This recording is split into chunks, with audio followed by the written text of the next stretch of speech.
Je suis fier d'être britannique et j'aime la livre sterling.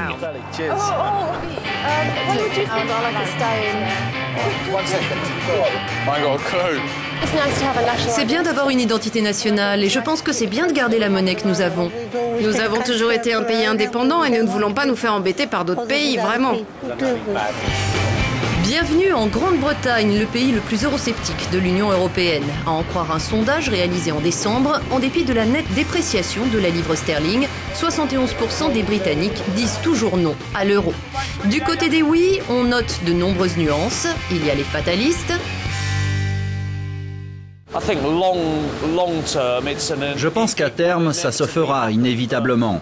Mais pour l'instant, dans le climat économique actuel, je ne suis pas sûr que le moment soit bien choisi. Et puis il y a les convertis qui ont devancé le mouvement. Ça vous ennuie si je paie en euros? Pas du tout. On prend les euros. Sinon, on y perdrait. Si on avait l'euro, nous ne serions pas dans cette situation, n'est-ce pas? Une analyse qui, en dépit de la récession, reste nettement minoritaire en Grande-Bretagne. Pour cet économiste, les Britanniques n'ont toujours pas digéré leur éviction en 92 du SME, le système monétaire européen, pour cause de mauvaises performances économiques. L'économie britannique a seulement émergé de la récession quand nous avons quitté le SME. Donc dans l'esprit des Britanniques, il y a association d'idées entre intégration monétaire européenne et récession. De même qu'entre indépendance monétaire et reprise économique. Certes, la récession est en train de venir à bout des réticences danoises et islandaises. Copenhague et Reykjavik sont désormais tentés par le bouclier de l'euro. Mais de son côté, depuis le début de la crise, Londres fait de la résistance. Rien n'a changé en fait au Royaume-Uni. La politique reste la même et il est peu probable que le pays adopte l'euro de sitôt. En particulier parce que les conservateurs, qui sont très eurosceptiques, ont de grandes chances d'accéder au pouvoir. L'union monétaire, elle n'est effectivement pas d'actualité chez les Tories, comme le confirme le député européen Richard Ashworth, sans toutefois fermer la porte à clé.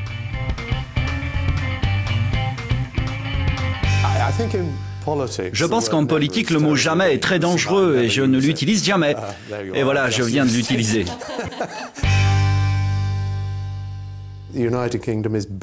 Je pense que la Grande-Bretagne a de meilleures chances de sortir de la crise sans l'euro. Parce que bien sûr, nous pouvons fixer nos propres taux d'intérêt. Parce que la dévaluation de la livre, ironiquement, aide à doper nos exportations. Ce qui compte vraiment pour les conservateurs, c'est la libre circulation des biens et des personnes dans l'Union. Mais voilà, en ces temps de récession, le marché unique crée des tensions sur le front de l'emploi en Grande-Bretagne. En cause, la directive sur les travailleurs détachés qui permet à des sous-traitants étrangers d'importer leur propre main-d'œuvre sur des projets temporaires. Seule obligation, respecter les conditions générales fixées par le pays d'accueil, tel le temps de travail ou le salaire minimum. Mais voilà, bien souvent, cette main-d'œuvre est meilleur marché que la main-d'œuvre britannique. D'où les grèves sauvages et manifestations sur plusieurs sites industriels du pays depuis janvier, un mouvement étiqueté par la presse tabloïde et les partis nationalistes sous le slogan controversé « British Jobs for British Workers », les emplois britanniques aux Britanniques. Malencontreusement utilisée en 2007 par Gordon Brown, l'expression a en effet été reprise par certains manifestants. Ce fut le cas notamment sur le site de construction d'une centrale thermique et électrique pour le groupe allemand E.ON dans le Kent. 2 sous-traitants polonais engagés par Alstom, le bâtisseur français, auraient ainsi fait travailler leurs ouvriers pour 10 livres de l'heure, 4 livres de plus certes que le salaire minimum, mais 5 de moins que les ouvriers britanniques confirmés.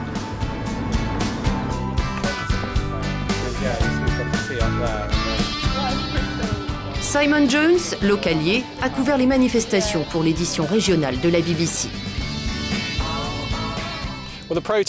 Les manifestations se sont déroulées au niveau du portail derrière moi. Il y avait une centaine de personnes, des gens du coin qui n'avaient pas de travail et qui voulaient se faire entendre, qui en somme étaient venus dire « nous avons vraiment besoin de travailler ». Et puis il y avait aussi des ouvriers employés sur le site et qui étaient venus dire « nous voulons travailler aux côtés de Britanniques, nous voyons trop d'ouvriers d'autres nationalités ». Et puis bien sûr, les syndicats qui organisaient tout ça voulaient mettre en avant leur message, à savoir les ouvriers britanniques ont besoin de pouvoir postuler pour les emplois britanniques. Syndicaliste, Bill Spears a été de toutes les manifestations. À 63 ans, cet électricien de chantier, à 2 ans de la retraite, est au chômage depuis 14 mois. Parce qu'il a des économies, ses allocations sont limitées à 60,50 livres par semaine, soit moins de 68 €.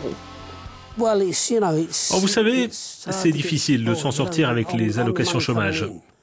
Vous ne pouvez pas vraiment en vivre. Alors je puise fréquemment dans mes économies et maintenant j'ai vraiment besoin de travailler. Ces centrales électriques qu'on construit dans tout le pays sont cruciales pour des hommes comme moi et pour les plus jeunes aussi. Pour lui, la directive européenne profite aux patrons et introduit une concurrence déloyale. Richard Ashworth n'est pas d'accord, il appelle les ouvriers britanniques à relativiser. Il faut remettre les choses en perspective ici, parce que plus d'1 million de travailleurs britanniques travaillent dans les 26 autres pays de l'Union européenne. Donc ça marche dans les deux sens. Le député européen travailliste Claude Moraes milite de son côté pour une révision de la directive sur les travailleurs détachés. Pour lui, en l'état, le texte est une source potentielle de conflits. Il redoute d'ailleurs des problèmes sur le plus grand chantier d'Europe, celui des Jeux Olympiques de 2012, qui se trouve dans sa circonscription. Ici, 2 ouvriers sur 5 sont des étrangers. Ce qui va se passer, c'est que, quelle que soit la réalité du terrain, les gens vont penser que c'est l'Europe qui pose problème. Aussi, il nous faut remettre à plat les règles qui ne fonctionnent pas. Dans ce cas précis, il faut réviser la directive sur les travailleurs détachés. Il faut la réviser de telle sorte que si vous détachez des travailleurs, ils bénéficient du même salaire et des mêmes conditions que les ouvriers du pays d'accueil.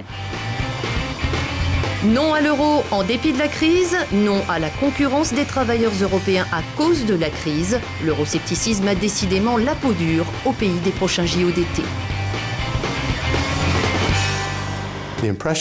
L'impression qu'ont les gens de l'Union européenne, c'est qu'elle est distante, éloignée et bureaucratique. Si vous avez une toile de fond eurosceptique, eh bien, vous savez, il faut que les politiciens et d'autres fassent en permanence l'article de l'Union européenne. Je pense qu'il est très facile de sauter sur des phrases du type « les emplois britannico-britanniques ». La presse tabloïde s'est particulièrement taillé un nom avec ça et a mené des campagnes sur ce thème. Ce serait une erreur de réduire l'euroscepticisme britannique à une simple manifestation de xénophobie. Il y a un aspect moral à notre combat contre le nivellement par le bas. Nous voulons que les choses s'améliorent pour tous en Europe.